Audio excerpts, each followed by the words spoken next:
February the 24th, good things ahead. And I read, what's your one thing? I remember my daddy saying, I'm a jack of all trades, but master of none. I took that as gospel and have said it for years, especially after not being able to complete some home repair and making that shame-filled call to the handyman. In Garden City, John Mark Comer says, we use this quote to let ourselves off the hook for not being really good at one thing. In fact, he claims it's a misquote of Benjamin Franklin. He actually said, Jack of all trades, master of one. That's a whole different message, isn't it? So, what's your one thing?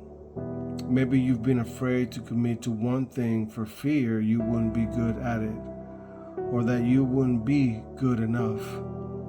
I know too many men aimlessly hoping to live a life of significance. They're constantly looking for the new thing that will finish their search. Yet, they rarely look inward. They rarely try to discover what they're really good at. They rarely try to build on that gift and make it unstoppably strong.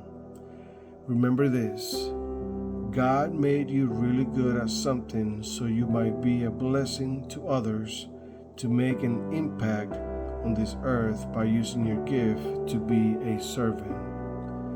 So find your one thing and focus on it. Bury the jack of all trades. Excuse and focus on becoming the master of one. As Zig Ziglar said, don't become a wandering generality. Be a meaningful specific.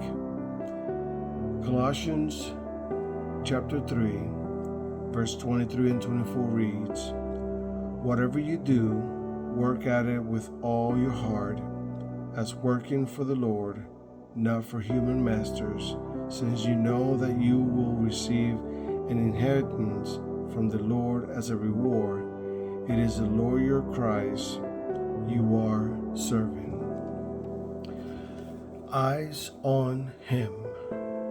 Matthew chapter 14, verse 29 to 31 reads, Peter got out of the boat and walked on the water and came toward Jesus. But seeing the wind, he became frightened, and beginning to sink, he cried out, Lord, save me.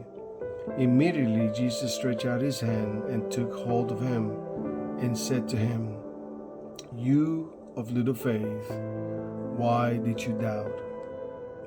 When you're fixated on something or someone, you stop giving attention to anything else. It's not possible to be fixated on multiple things simultaneously.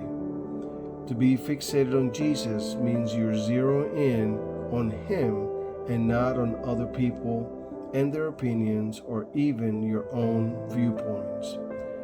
We have to look to the power that can overcome so that we have the endurance to press on.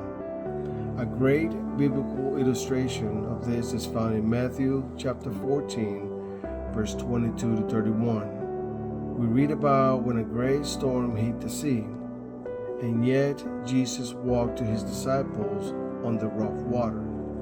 The problem was the storm, but when Jesus came to the disciples, he walked on top of the very problem itself. Without getting rid of the storm, he overcame it. He overpowered it.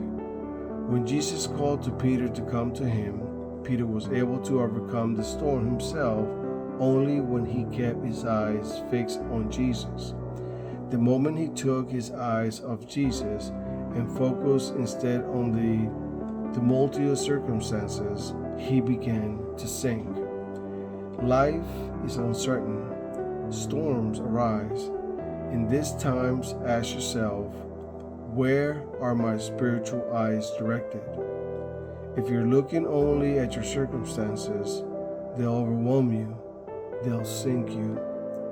Jesus bids you to come to Him in the midst of risky situations.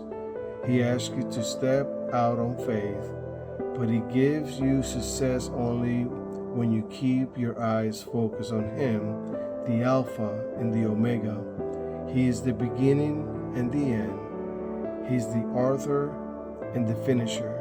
He will get you across the finish line, whether that's on the rough sea of a struggle or through the parched land of a desert season.